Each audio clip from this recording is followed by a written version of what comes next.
Voilà, on est toujours à Wany, au centre de la mine et du chemin de fer. Là, on s'intéresse aux locomotives et aux voitures taille réelle. Je suis en compagnie de Pierre. Bonjour Pierre. Bonjour Emmanuel. Alors, parlez-moi de votre parcours déjà. Vous êtes un ancien de la SNCF.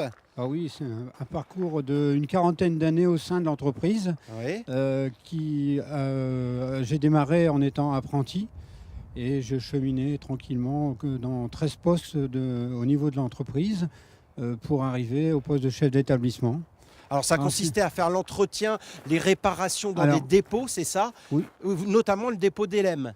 oui, alors effectivement, j'ai démarré à LM et je m'occupais à faire des opérations de maintenance sur le matériel. Et les premières voitures, c'était des voitures Corail qui venaient d'être mises en service dans les années 70. Et puis ensuite, j'ai quitté LM pour partir sur Paris et là voir une autre opération de maintenance qui était un dépôt.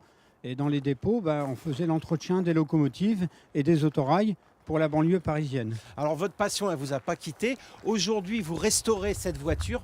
Dites-moi un mot de cette voiture. Elle vient d'où? Alors cette voiture, eh bien, elle vient c'est une voiture transatlantique qui était utilisée sur Paris-Le Havre pour les trains de prestige et acheminer les personnes qui allaient vers l'Amérique, qui allaient en Amérique en voyage et qui prenaient ces trains de prestige pour aller jusque Le Havre. Ça fait combien de temps que vous êtes dans l'association et il y a combien de personnes qui vous aident à restaurer cette voiture? Alors, eh bien, au sein de l'association, nous, on est une vingtaine de personnes, Oui. dont une bonne dizaine d'assidus qui travaillent régulièrement chaque jeudi et samedi pour rénover ces matériels. Ça fait combien de temps que vous êtes dans l'association? Moi, ça fait une dizaine d'années. Très bien, maintenant Voilà. on va aller rejoindre Philippe. Je vais aller rejoindre Philippe à l'intérieur et on va continuer à parler de cette transatlantique. Alors bonjour Philippe. Bonjour. Cette voiture, on a dit c'est une transatlantique qui ramenait les voyageurs de Paris au Havre, mais ensuite après elle a une autre fonction, c'est laquelle?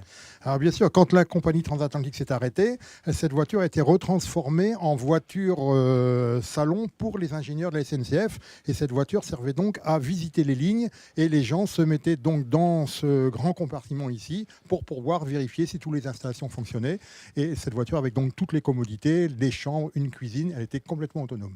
D'accord, ça c'était une salle de réunion pour les ingénieurs, c'est ça? Voilà, c'est Vous ça. étiez combien à bord? Alors, il pouvait être une dizaine. Alors là, il y a la table de travail et vous voyez, au fond, il y a donc le salon panoramique avec des magnifiques fauteuils sur lesquels les ingénieurs pouvaient regarder la ligne et noter tout ce qu'il y a à l'époque. Alors elle a une particularité, cette voiture, elle a servi dans un film. Alors bien sûr, elle a servi dans le film L'Héritier avec Jean-Paul Belmondo, qui a donc tourné plusieurs scènes dans la même ambiance. Dernière question, il va vous falloir combien de temps pour la restaurer et vous allez travailler à combien de personnes dessus? Alors la restauration, on peut aller très rapide, très rapide. En fait, c'est une question de budget. Il nous faut à peu près une quinzaine de milliers d'euros pour restaurer cette voiture, puisque vous avez vu que c'est de la marqueterie absolument splendide. Alors bien sûr, nous sommes chargés du montage et du démontage, et je me fais aider pour ça par un spécialiste, un ébéniste, qui nous aide énormément à retrouver même la qualité de bois qu'il y avait avant. Ce qui est très En difficile. combien de temps alors?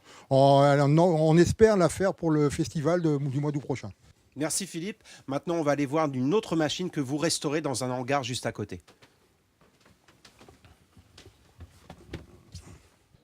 Alors là, voilà cette Pacifique 231. Philippe, pourquoi elle s'appelle comme ça?